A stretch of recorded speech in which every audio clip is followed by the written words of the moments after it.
Our first learning algorithm will be linear regression. In this video, you see what the model looks like, and more importantly, you also see what the overall process of supervised learning looks like.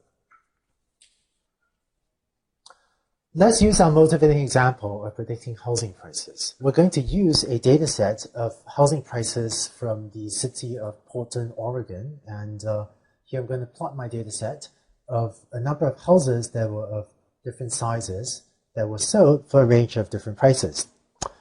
Let's say that given this data set, you have a friend that's trying to sell a house, and let's say your friend's house is of size 1,250 square feet, and you want to tell them how much they might be able to sell the house for. Well, one thing you could do is fit a model, maybe fit a straight line to this data. That might look something like that. And based on that, maybe you could tell your friend that looks like they can maybe sell the house for around $220,000. So this is an example of a supervised learning algorithm, and it's supervised learning because we're given the quote right answer for each of our examples. Namely, we're told what was the actual house, what was the actual price that each of the houses in our data set was sold for.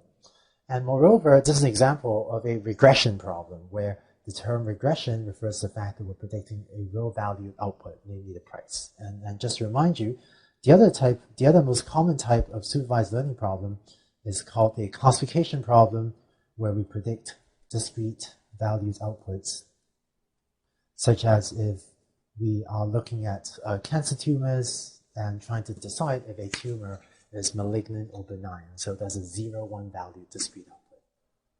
More formally, in supervised learning, we have a data set, and this data set is called a training set.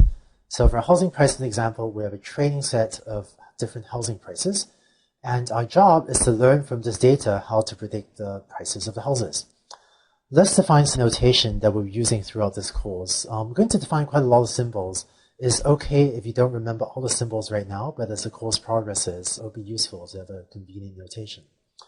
So I'm going to use lowercase m throughout this course to denote the number of training examples. So in this data set, if I have, let's say 47 rows in this table, then I have 47 training examples, and m equals 47. I'm going to use lowercase x to denote the input variables, often also called the features. So that'll be x's here, would be our input features.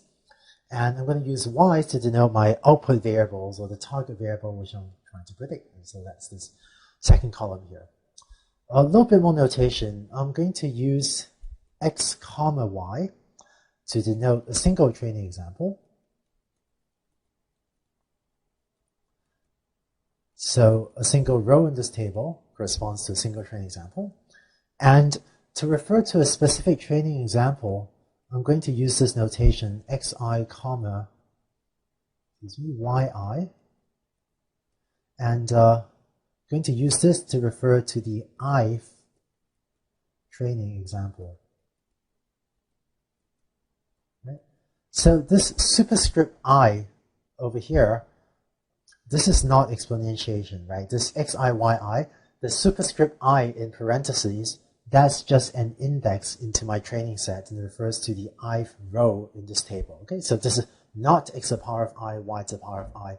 Instead, xiyi just refers to the ith row of this table. So, for example, x1, refers to the input value from the first training example. So that's 2104, right? Because that's x in the first row. x2 will be equal to 1416, right? That's the second x, and y1 will be equal to 460, because that's the y value for my first training example. That's what that 1 refers to. So as mentioned, occasionally I'll ask you a question to let you check your own understanding. In a few seconds in this video, a multiple choice question will pop up in the video.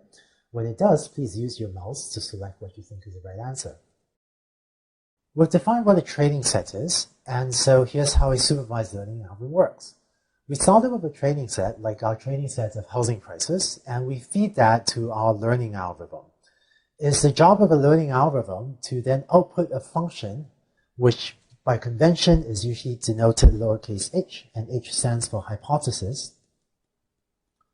And what the job of the hypothesis is a function that takes as input the size of a house, like maybe the size of a new house that your friend is trying to sell, so it takes in a new value of x, and it tries to output the estimated value of y for the corresponding house. So h is a function that maps from x's to y's. People often ask me, why is this function called a hypothesis? Some of you may know the meaning of the term hypothesis from the dictionary or from science or whatever. It turns out that in machine learning, this is a name that was used in the early days of machine learning, and it kind of stuck. It's maybe not a great name for this sort of function for mapping from sizes of houses to the predictions, but I think the term hypothesis maybe isn't the best possible name for this, but it's the standard terminology that people use in machine learning now. So don't worry too much about why people call it that. When designing a learning algorithm, the next thing we need to decide is how do we represent this hypothesis h? For this and the next few videos, I'm going to choose our initial choice for representing the hypothesis will be the following. I'm going to represent h as follows. I'm going to write to this h subscript theta of x equals theta 0 plus theta 1 of x.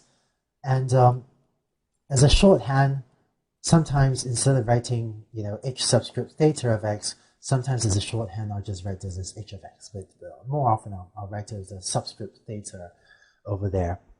And plotting this in pictures, all this means is that we are going to predict that y is a linear function of x.